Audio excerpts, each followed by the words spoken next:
a tratar de compartirles algunas experiencias novedosas que tenemos con Acinetobacter para tratar de facilitar el diagnóstico de la resistencia bacteriana. Acinetobacter es una de las tantas genomoespecies, el Baumani, que conforman el género Acinetobacter. Tiene un genoma que es realmente muy plástico y eso permite una evolución constante en términos de su armamentario contra la resistencia antibiótica. Tiene una beta-lactamasa cromosómica, que es una oxacilinasa, que son genes prácticamente crípticos, no se están expresando.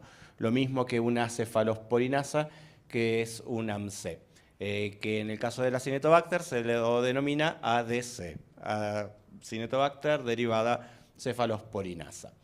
Tiene dos porinas que son las que más participan en la permeación de antibiótico. Una es OMP-A, es una porina inespecífica general, y otra es CARO, por donde ingresan los carbapenémicos.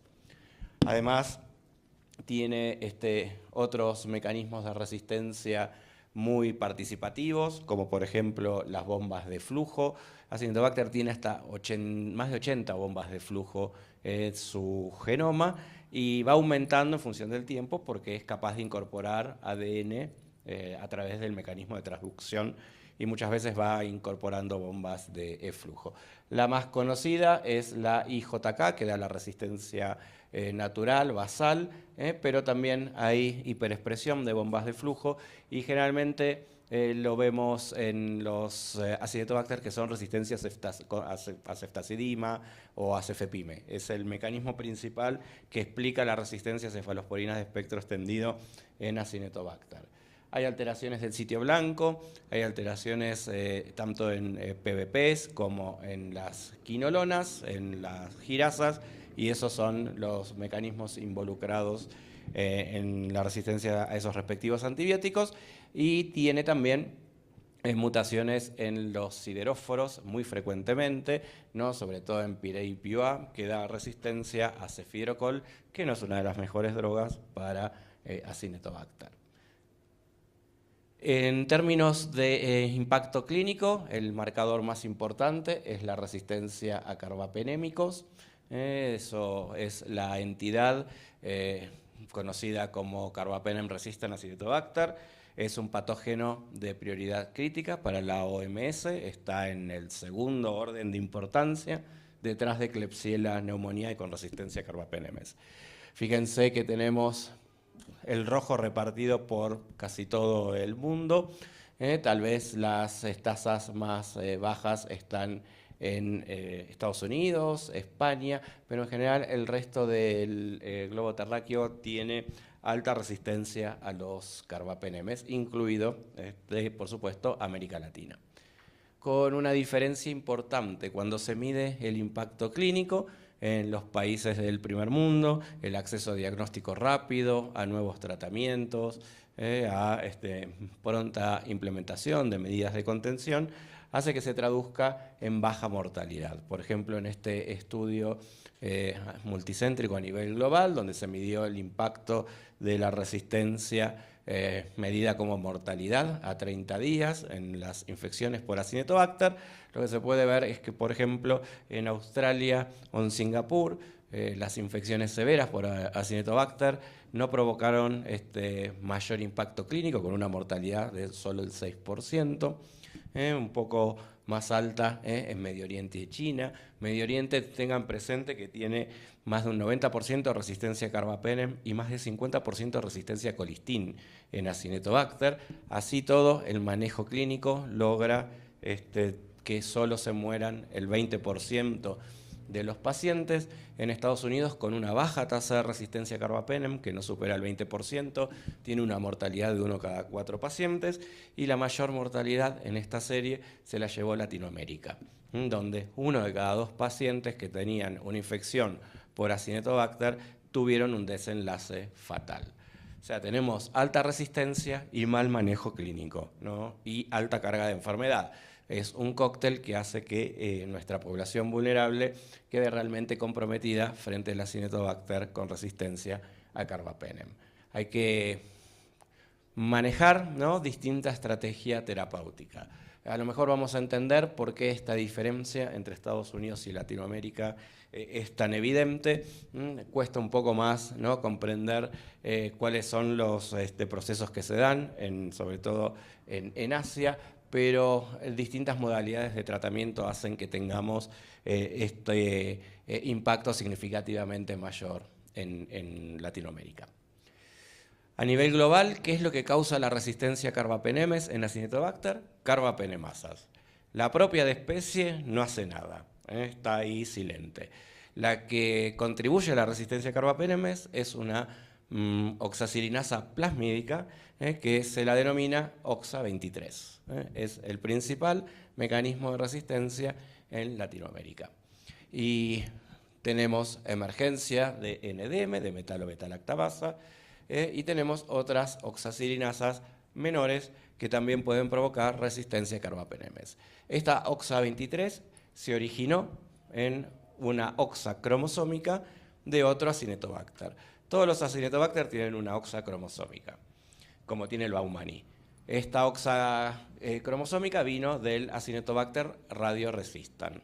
Se salió del cromosoma, se metió en un plásmido que tenía un promotor para expresar ese gen, y ese plásmido se empezó a diseminar entre todas las Acinetobacter. Es la principal carbapenemasa entonces de nuestra región.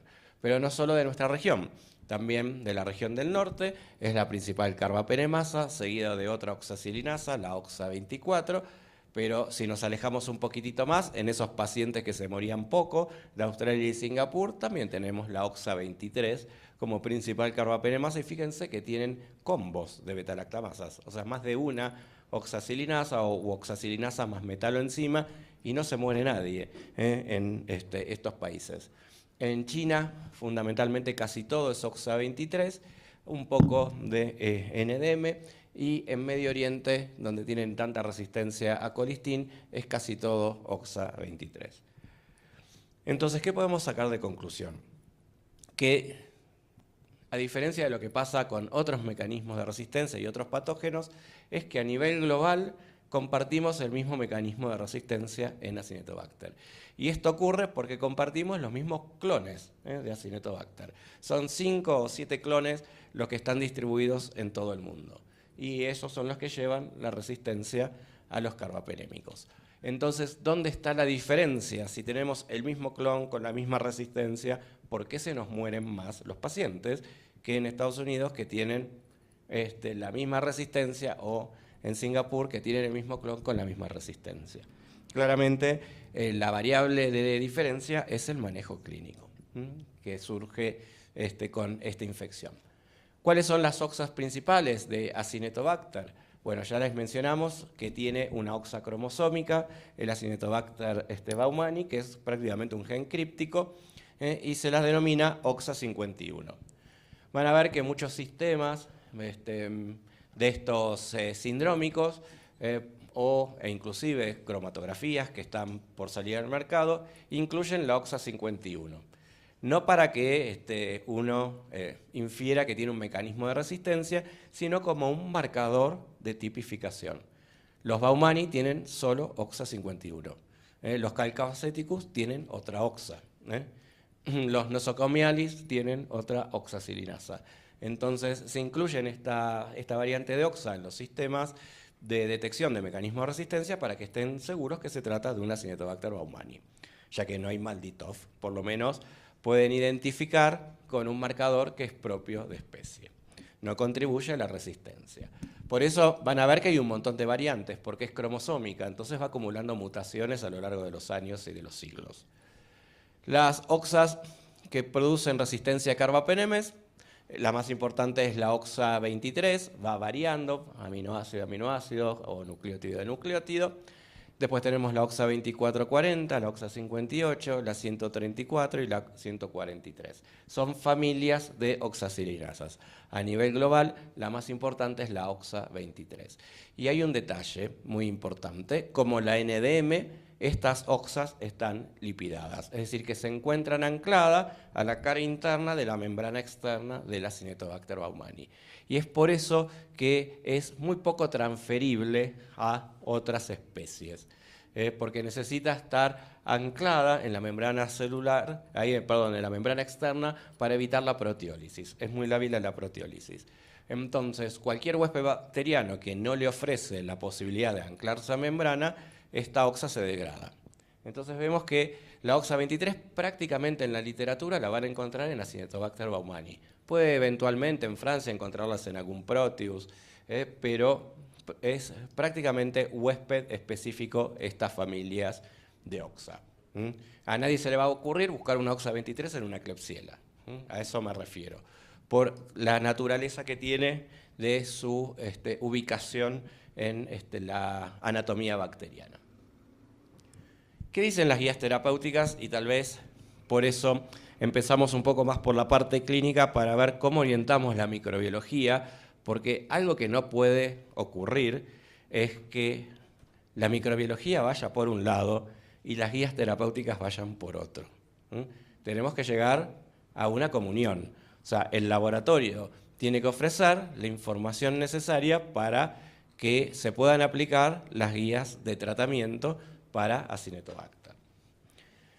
Las guías europeas están un poquitito desactualizadas, son del año 2022, o sea, quedaron un poquitito atrás. ¿Qué dicen las últimas ediciones de las guías americanas? ¿Cuál es el tratamiento de elección para un Acinetobacter resistente a carbapenémicos? Ustedes me van a decir colistin porque es lo que tienen, ¿no? Pero fíjense que se puede hacer otra cosa. En el primer mundo tienen un nuevo antimicrobiano, o una nueva combinación de antimicrobianos, que es el Durlobactam.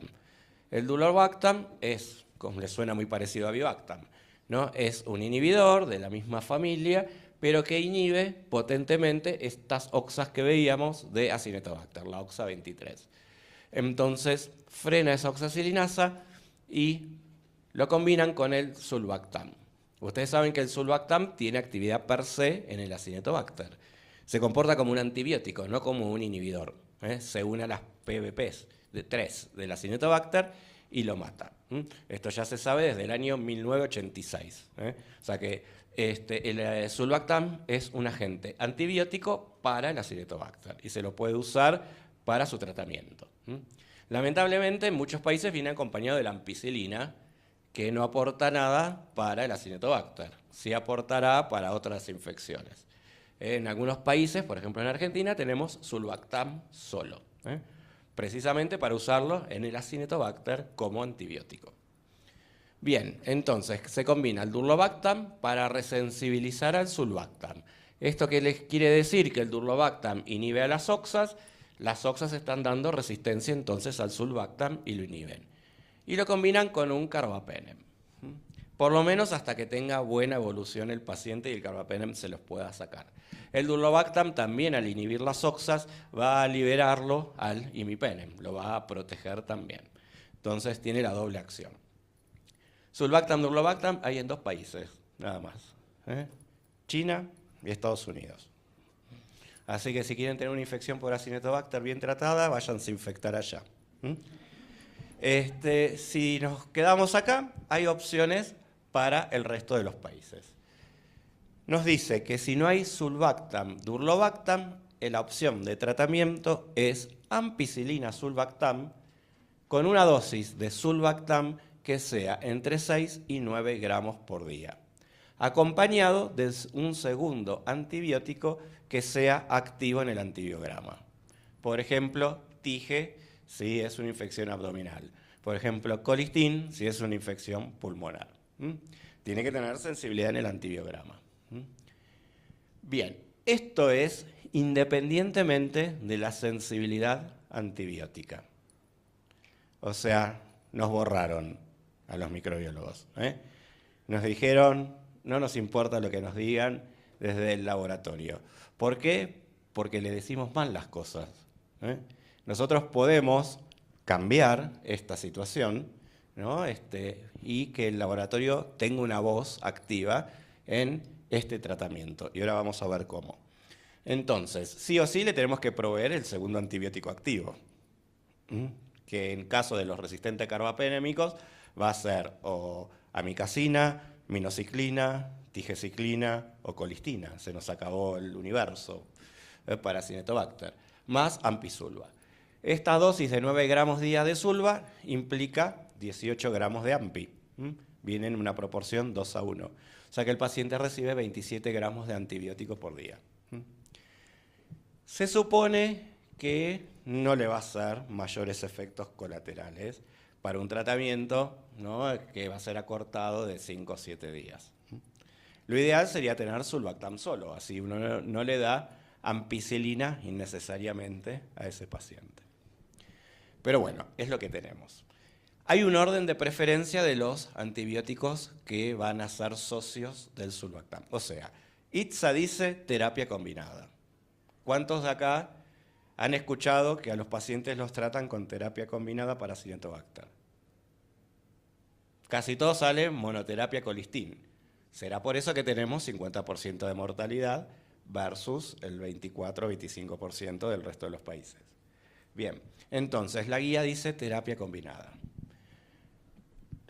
El socio del sulbactam prefieren, si tuvieran polimixina B, se prefiere por sobre el colistin. Si tuvieran minociclina endovenosa, se prefiere por sobre la tigeciclina. Y el cefidrocol lo dejan al final, de última. Por esto que mutan los canales de ingreso. Todo lo demás no tiene evidencia suficiente. O hay que generar la evidencia o está floja de papeles. Por ejemplo, fosfomicina en combinación con colistin, rifampicina en combinación con colistin, 2 carbapenemes combinados o carbapenem colistin, o infusiones extendidas de carbapenem. Todo lo demás está descartado según las guías. Bien, entonces tenemos que entender un poco qué pasa con el sulbactam, porque es el componente activo para el primer mundo y para los que no tenemos durlobactam. ¿Por qué se prefiere el sulbactam y qué pasa con el sulbactam? Bien, normalmente el sulbactam, como les dije, se une a las PBPs del Acinetobacter, y si tenemos un Acinetobacter desprovisto de mecanismo de resistencia, es decir, salvaje, nos va a dar una SIM aproximadamente de 2 miligramos por mililitro, que lo consideramos sensible. Si este mismo Acinetobacter le ponemos, ¿no?, en el mismo background genético le metemos un plásmido, por ejemplo, de una metalo-beta-lactamasa de tipo IMP, fíjense que la SIM no se modificó. ¿Esto qué nos dice? Que algunas metalo-beta-lactamasas no rompen el sulbactam. Les estamos empezando a demoler algunas axiomas que tenían respecto de los mecanismos de resistencia. Las IMP, que son bastante frecuentes en Acinetobacter, en especial en los que no son Baumani, no alteran la sensibilidad al sulbactam. Entonces, en este caso, es la excepción a lo que veíamos viendo. El mecanismo de resistencia queda en segundo plano. Lo que importa es el valor de la SIM o halo a sulbactam. Bien, si le metemos a este Acinetobacter, le metemos una OXA24, como tienen los gringos, se eleva un poquito la SIM a sulbactam. Es decir, que todavía sigue siendo sensible. La OXA23, que es la que está en todos lados, es la principal de todos los Acinetobacter, nos va a dar ya un valor de SIM de sulbactam de resistente, pero es una baja resistencia, es una SIM de 16 miligramos por mililitro, que no es muy alta. Lo mismo pasa si le metemos una beta-lactamasa de espectro reducido. ¿Por qué hay tanta resistencia al sulbactam en las Escherichia coli? Porque casi todas tienen una TEM. Lo veíamos en la primera charla del día de ayer. El Acinetobacter puede aceptar alguna TEM, son poco frecuentes, pero me puede dar la misma SIM que la OXA23. Lo mismo una hiperproducción de la bomba de flujo del Acinetobacter o la hiperproducción de la cefalosporinasa de la bomba de flujo, de la cefalosporinasa del Acinetobacter. Cuando se hiperproduce la cefalosporinasa me puede dar una SIM de 16 o 32. Cuando tenemos una NDM, la SIM se dispara a mayor de 64. Entonces, la recomendación de la ITSA está basada en la epidemiología de Estados Unidos, que es OXA 23 y OXA 24, donde las SIMs de sulbactam son moderadas o bajas, por eso le dan 9 gramos por día, para tratar de superar con la concentración estos valores de SIM elevados. Pero en nuestras latitudes podemos tener NDM. Y en este caso le pueden dar 20 gramos de sulbactam que nunca van a llegar a cubrir la SIM de la NDM. Entonces, el primer rol del laboratorio para estas nuevas recomendaciones es hacer una prueba de sensibilidad a sulbactam y buscar si tiene o no tiene una NDM. A lo mejor la misma prueba de sensibilidad sirve para sospechar la NDM. Por último, mutaciones en las PBPs, esto es algo muy nuevo, muy reciente, que aparecen con el sulbactam durlobactam, es decir, donde se une el sulbactam, también pueden disparar la SIM a valores muy altos. Si se combinan estos mecanismos, una Acinetobacter puede tener una OXA 23 más una TEM1, o puede tener una OXA 23 más la cefalosporinasa de reprimida. Si se combinan estos mecanismos, la SIM se dispara. Entonces, a primera vista, si tenemos el mecanismo puro, la SIM de sulbactam, o equivalentemente su halo, puede discriminar el mecanismo de resistencia. Cuanto más alta la resistencia, más sospechamos de una NDM. Y cuanto más baja la resistencia, más sospechamos de una OXA 23. A menos que estén en combinación, y ahí nos puede llegar a provocar una inespecificidad. Bien, entonces lo que hacemos es, probamos el disco de ampicilina sulbactam, y fíjense, en rojito tienen a las NDM, y en verdecito a las OXA 23, que también las van a encontrar como CHDL, que son carbapenem, hydrolysin, clase D lactamasas, como son las oxacilinasas. Y fíjense, están bastante separadas las poblaciones de halos. Tranquilamente podemos separar. Todas las oxas van a tener un halo de 7 o más milímetros, salvo alguna que otra excepción. Y casi todas las NDM, salvo alguna que otra excepción, van a tener 6 milímetros de halo del sulbactam. Entonces, el halo de sulbactam les predice en una primera instancia si ese Acinetobacter tiene una NDM o no tiene una NDM. Fácil. Prueban el disco de ampisulva, no le ven halo, sospechan una NDM. Le ven un halo, descartan NDM. ¿Es muy difícil? ¿Alguien le prestaba atención a la ampisulva? Nadie le daba bolilla a la ampisulva. Bien, después vamos a ver cómo lo usamos para recomendar el tratamiento. Pero ya saber que tiene una NDM, podemos bajar al sulbactam como una posible opción de tratamiento, ni siquiera en combinación para ese paciente. Habrá que buscar el colistin combinado con alguna otra cosa. Pero por lo menos el sulbactam solo ya queda desestimado. El resto de los halos todavía permite utilizar el sulbactam.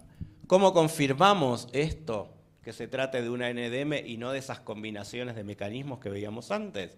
Ya sabemos cómo buscar una NDM en una bacteria. ¿Cómo lo hacen? ¿Qué ponen para buscarle una metalo a una bacteria? LDTA. Entonces ponen LDTA. Lo pueden poner frente a los carbapenems, por ejemplo. En general, en Acinetobacter le decimos que usen 2 métodos a la vez, en vez de uno. Porque muchas veces pasa que está la NDM con la OXA 23. Entonces no van a ver el huevo con ETA. Entonces les decimos que usen 2 cosas. Que prueben el disco de ETA y un método colorimétrico. Las 2 cosas a la vez. Lo pueden hacer en etapas, no se atoren, ¿no? Prueban el disco de ETA. Si les da positivo, se acabó la historia. Si le da negativo, hagan un método colorimétrico, ¿sí? El método colorimétrico lo tienen que interpretar, a diferencia del resto de las bacterias, en la primera hora. Tienen que tener un cambio en la primera hora, porque las oxas pueden dar un cambio más tardío. Entonces, si el método colorimétrico les da positivo dentro de la primera hora, tienen una metalo, no hay duda. Esto es porque tenemos dobles productores, NDM más OXA23. Entonces, necesitamos las dos cosas. Pueden usar una inmunocromatografía, no hay ningún problema. El valor de NDM que reporta es confiable. El que no es confiable es el valor de la IMP. Algunas marcas tienen falsos positivos. Pero ustedes ya saben que las IMP no dan resistencia al sulbactam. Entonces, si tienen 6 milímetros de halo, hacen una cromatografía y les da una IMP, es poco probable. Hay algo que no está funcionando ahí, hay algo falla, porque la IMP no da resistencia al sulbactam en ese nivel. O hay que buscar algo más. ¿Se entendió hasta acá? Halo 6 de sulbactam, metalo. La confirman con el EDTA, si el EDTA les da negativo, el colorimétrico. Si el colorimétrico les da positivo dentro de la primera hora, es metalo. Si hay metalo, si hay NDM, sobre todo, el sulbactam no puede ya formar parte del tratamiento de ese paciente.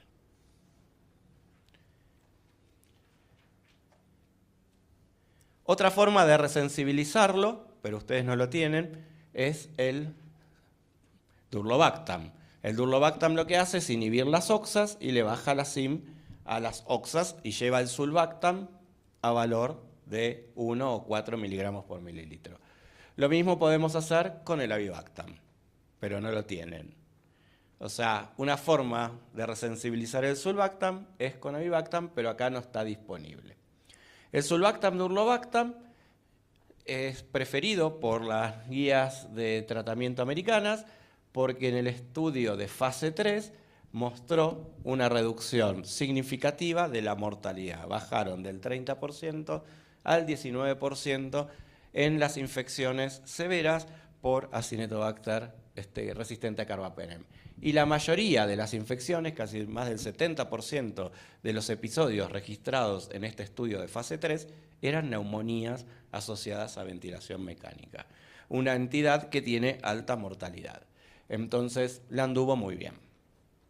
Para los que no tenemos el durlobactam, porque le baja la cima al sulbactam, tenemos las cimes de sulbactam que están entre 16 y 32 para los productores de OXA. ¿Cómo podemos hacer para utilizar el sulbactam para cepas o aislados que tienen cimes tan altas? Bueno, empezamos a aumentar la dosis del sulbactam. Por ejemplo, si usamos una dosis de 1 gramo de sulbactam cada 6 horas, podemos cubrir las cimes de 4. Y esto es lo que define el breakpoint del CLSI.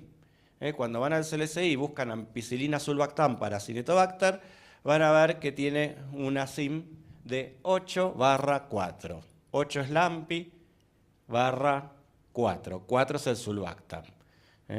Acostúmbrense a interpretar las CIMes en combinación. Cuando se prueba la CIM de sulbactam, se le pone 2 partes más de ampicilina y 1 parte de sulbactam. Por eso van a ver la CIM como un cociente, 8/4. 4 corresponde al sulbactam. Y esta es la dosis que tiene en el costadito, que nadie le da bolilla a esa parte del CLSI, pero cada breakpoint está definido para una dosis en particular. Dice que es 1 gramo cada 6 horas, es decir, 4 gramos por día. Me pueden cubrir una CIM de 4 microgramos por mililitro de sulbactam. ¿Qué pasa si yo aumento la dosis? Si la paso a 2 gramos cada 6 horas. Es decir, que estoy casi en 8 gramos por día, ya es el doble. O el gramo cada 6 horas, lo van a ver mañana con Rolando, en vez de darlo en un bolo, lo doy en un goteo de 4 horas de infusión, muy lento. Acá ya puedo cubrir cimes de 8. ¿Qué pasa si doy 3 gramos por cada 8 horas? O sea, 9 gramos por día en 4 horas de infusión, o sea, un goteo lento, o 9 gramos en infusión continua. Puedo cubrir cimes de 16. Entonces, acaban de descubrir acá 2 cosas, ¿no? La primera es que los puntos de corte dependen de las dosis. Y la segunda es que los beta-lactámicos, lo más importante, es el tiempo que está la concentración de antibiótico por arriba de la CIM de la bacteria. Por eso las infusiones lentas lo que hacen es asegurar que haya más antibiótico por arriba de la CIM más tiempo durante ese intervalo de la dosis. ¿Qué pasa si doy 12 gramos por día? Puedo cubrir CIMes incluso más altas.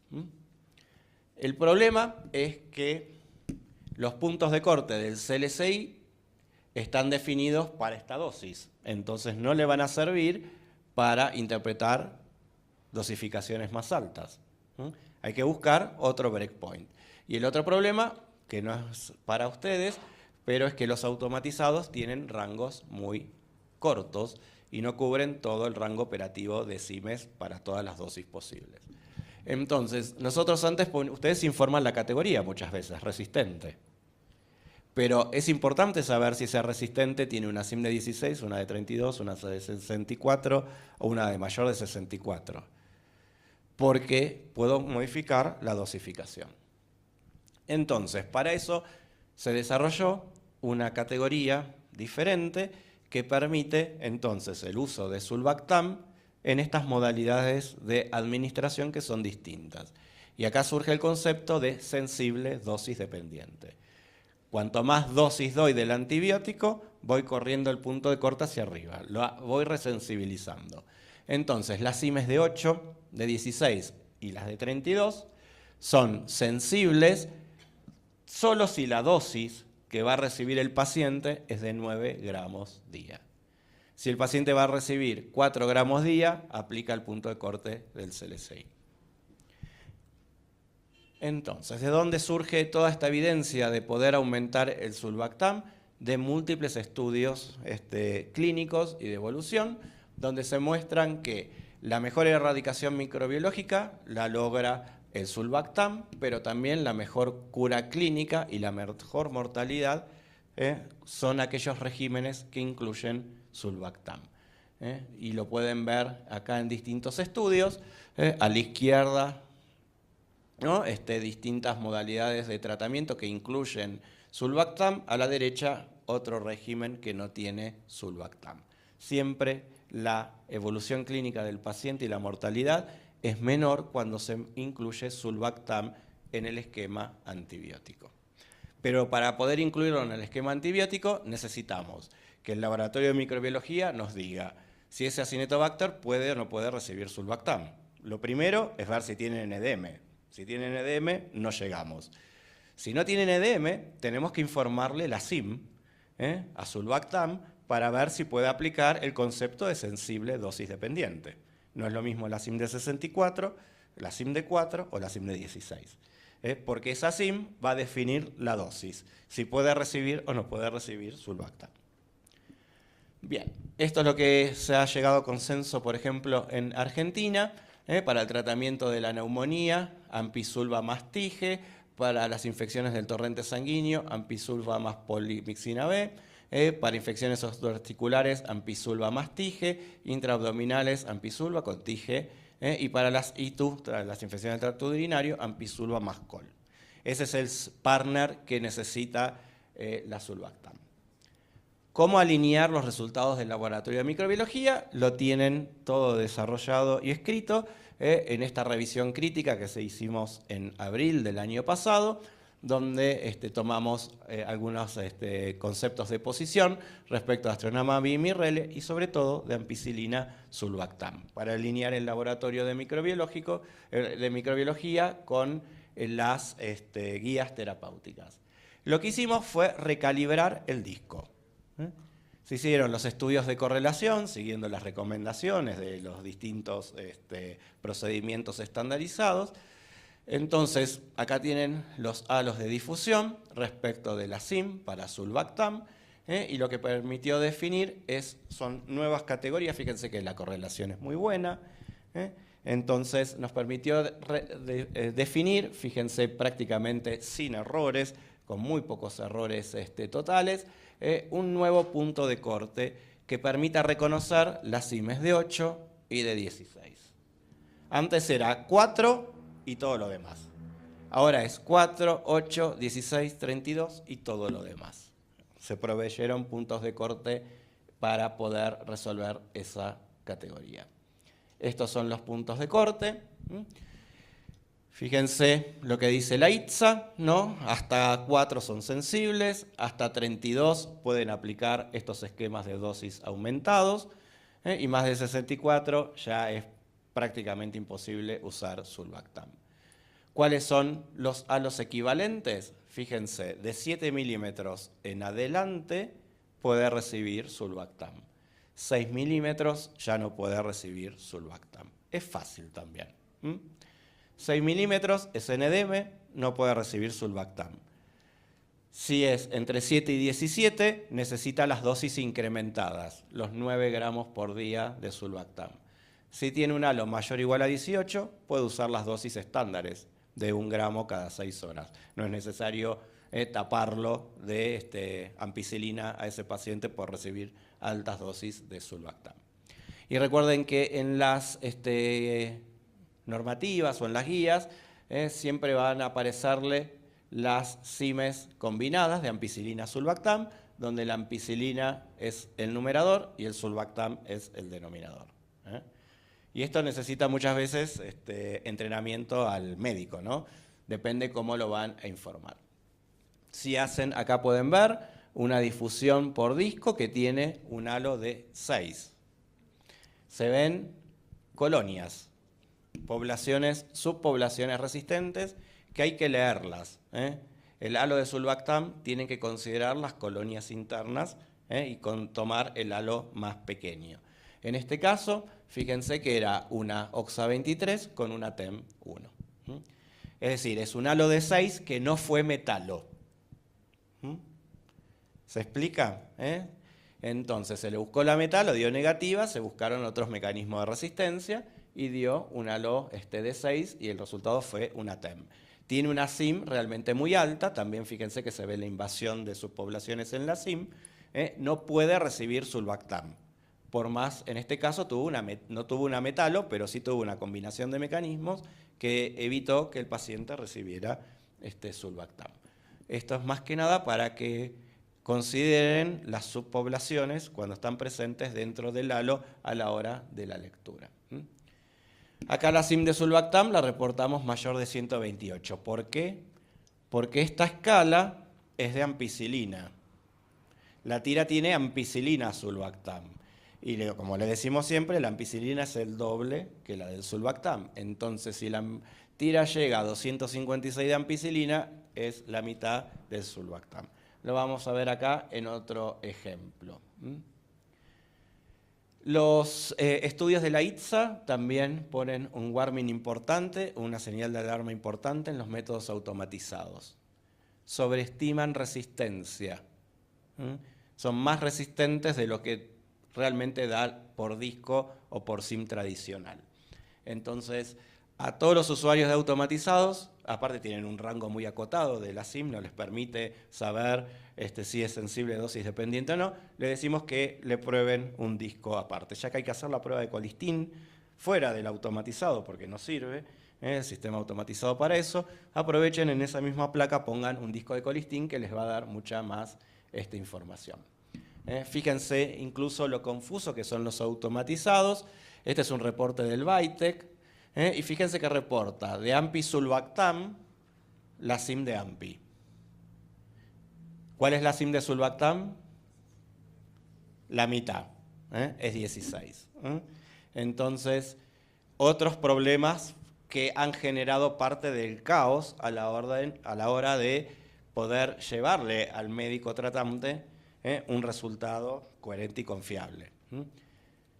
El Fénix, en cambio, fíjense que reporta la SIM de AMPI y la SIM de Sulba, las dos juntas.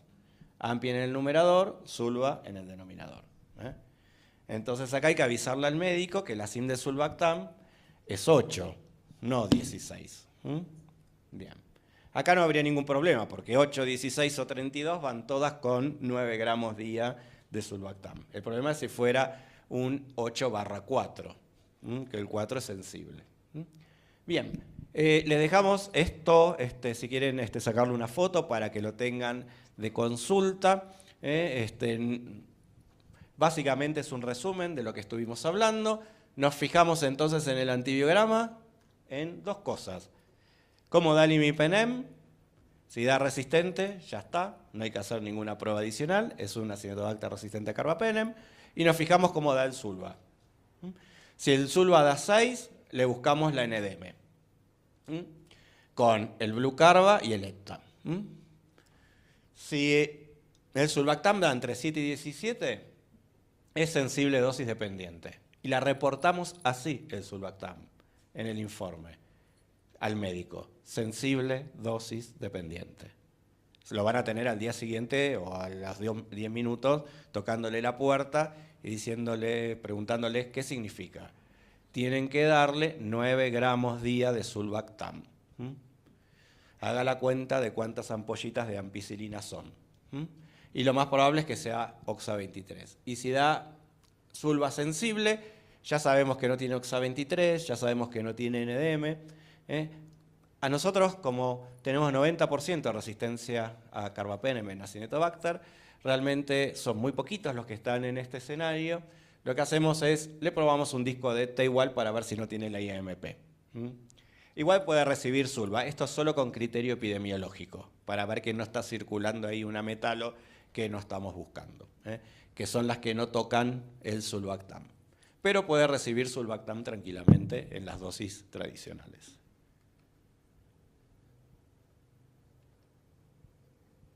Bien, el último capitulito de Acinetobacter, lo que vamos a ver es colistin. Colistin tenemos que es el socio ideal porque tiene bajas tasas de resistencia. Fíjense acá algún foco en África. Nosotros tuvimos brotecitos de Acinetobacter resistente a colistin que nos levantó a un 5% la resistencia durante el año 2023.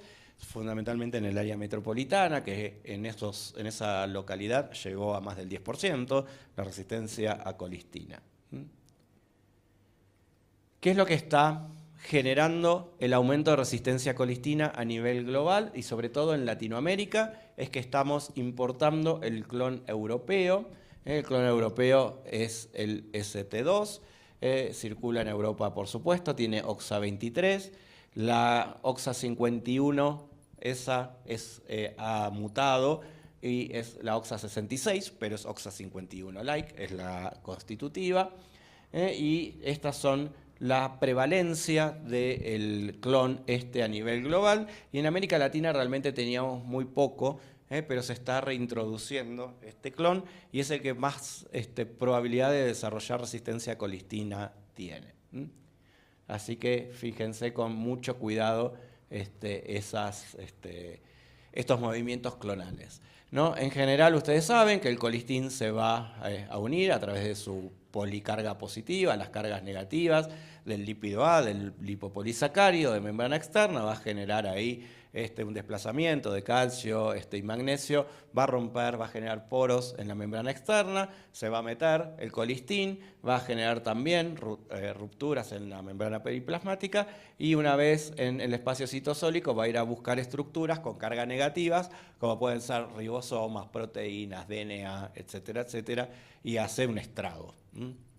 ¿Cómo se genera resistencia? El mecanismo más frecuente de resistencia a colistina en el Acinetobacter es modificando la estructura del lípido A. Lo que hace es cambiarse los terminales por fosfoetanol amina, que es un aminoácido más neutro. Entonces se disminuyen o se eliminan las cargas negativas del lipopolisacárido, se generan cargas positivas y esto va a repeler el colistin.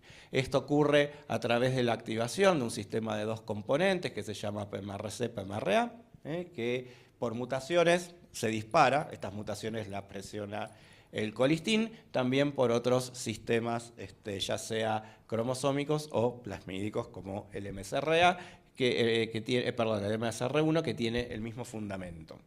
Cambiar la estructura del lipopolisacárido para enmascararse del colistin. Otra opción es que no haya síntesis del lipopolisacárido. Es una Acinetobacter que son realmente colonias muy pequeñas y es muy estresante para la bacteria no tener el lipopolisacárido, porque ustedes saben que le permite evadir mecanismos inmunes, etcétera, etcétera. Entonces puede ocurrir, pero no es lo más frecuente, y excepcionalmente puede haber sistemas de flujo que expelan el colistín, aunque no siempre logran revertir la resistencia porque el daño en la membrana externa queda y también en la membrana citoplasmática. Siempre algo de daño queda. Desde el punto de vista del laboratorio, ¿cuáles son las estrategias para medir la sensibilidad al colistín? El método de referencia es la microdilución en caldo, ese es el gol estándar, pero tenemos algunas alternativas, como por ejemplo el agar spot, que es Mueller-Hinton suplementado con colistina, en un valor de 3 microgramos por mililitro. No puede ser la formulación farmacéutica porque el paciente recibe una prodroga que se activa dentro del cuerpo humano, no es verdadero colistín, está enmascarado químicamente. Entonces hay que comprar el colistín puro, colistín sulfato, para desarrollar este método. Nosotros en Argentina lo tenemos comercial. Y lo que permite es que en una misma placa se puedan hisopar, es hacer el 0,5 de McFarland y hacerle un spot. El mismo 0,5 que hacen para el resto del antibiograma. Y se pueden hisopar 12, 15 cepas a la vez, o sea que una placa rinde para todo el día de rutina. Lo otro que se puede hacer es a partir de discos de colistín, disolverlos en caldo Mueller-Hinton, hacer una elusión del colistín del disco. Entonces ahí se evitan comprar el colistín sulfato. Y esto lo hemos estandarizado de tal forma que se deposite una gota de 10 microlitros en el Mueller-Hinton, en la misma placa que van a hacer el antibiograma, y se mida si tiene halo o no halo. Si tiene halo es sensible, si no tiene halo o está invadido es resistente. Esta es una técnica muy, muy simple y muy cómoda, e incluso todas estas metodologías son transversales para Pseudomonas y enterobacterales. La solución con colistina es realmente muy estable, dura años en la heladera. Y si se preparan 10 mililitros, les puede servir todo el año, porque se van depositando de a 10 microlitros. Lo que recomendamos es que la fraccionen, ¿no? Para que no se les contamine con el meter y sacar el tip. Si no tienen pipeta automática, basta un ANSA descartable de 10 microlitros o una ANSA metálica de 10 microlitros y depositar así los 10 microlitros en la placa. Lo otro que pueden hacer es la predifusión. El método de la predifusión requiere tabletas, está estandarizado para las tabletas de Rosco, no sé si las tienen disponibles acá en el país. Lo que se hace es poner a difundir el colistín antes de hisopar la bacteria. El día previo se coloca la tableta de colistín en el Mueller-Hinton, se lo deja difundir un tiempo a temperatura ambiente, otro tiempo en la heladera y al día siguiente se hisopa la placa con la cepa incógnita. Entonces el colistín tiene problemas para difundir en el agar, acá le estamos permitiendo difundir todo un día, entonces de esta forma revertimos ese problema que tenía.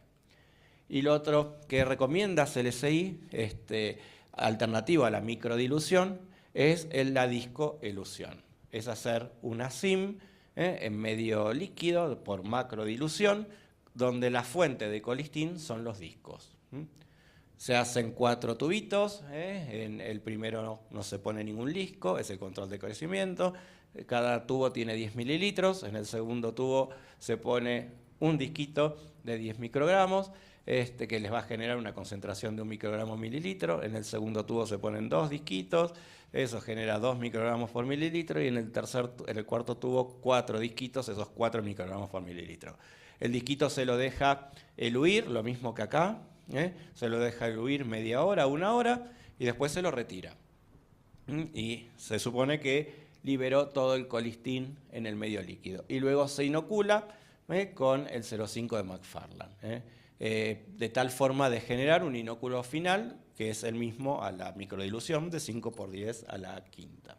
Es decir, que tienen que hacer una dilución 1 en 100 en este medio de reacción. Y acá ven la SIM final en a colistín. Tubo de vidrio, no se puede usar tubo de plástico. Nosotros la variación que le hicimos es, en vez de usar los 10 mililitros, que nos parece mucho por una sola cepa, los fraccionamos. Cada tubo lo fraccionamos en 1 mililitro. Entonces, con la elución de 7 discos nos permite hacer 10 cimes a colistin. Pero en general utilizamos los métodos de screening, y si nos da resistente, confirmamos con la disco elusión. Todos estos métodos sirven para Acinetobacter, Pseudomonas, enterobacterales. Con Pseudomonas, como hubo un cambio de punto de corte, lo que le recomendamos es que si les da resistente por el agar spot, por el drop test o por la predifusión, lo confirmen con la disco elusión. Tienen todos los protocolos en la página web, están descritos para cada uno de ellos, incluso cómo fraccionar la disco elusión para que no les sea tan costosa y genere tanto volumen de tubo para el laboratorio, que hay que limpiarlo después, ¿no? Y hay que reesterilizarlos. Así que tienen ahí distintas herramientas. Lamentablemente necesita el colistin sulfato, necesita el Mueller Hinton, caldo. Pero si compran un frasco para todo Cochabamba de Mueller Hinton, les alcanza hasta que volvamos, no sé, en un par de años. Nos van a decir que todavía les sobró de Mueller Hinton. Así que hacer una vaquita, o el más rico ayuda al más pobre, y dona para toda la comunidad. Y creo que con eso terminamos la charla. Muchas gracias.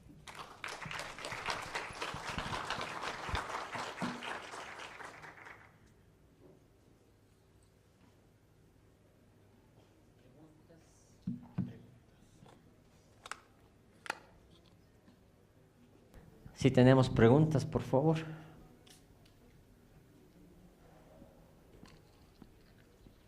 ¿Nadie? Perdón.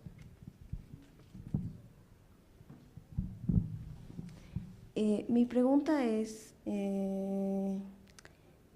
¿cuál es mejor, el Coltron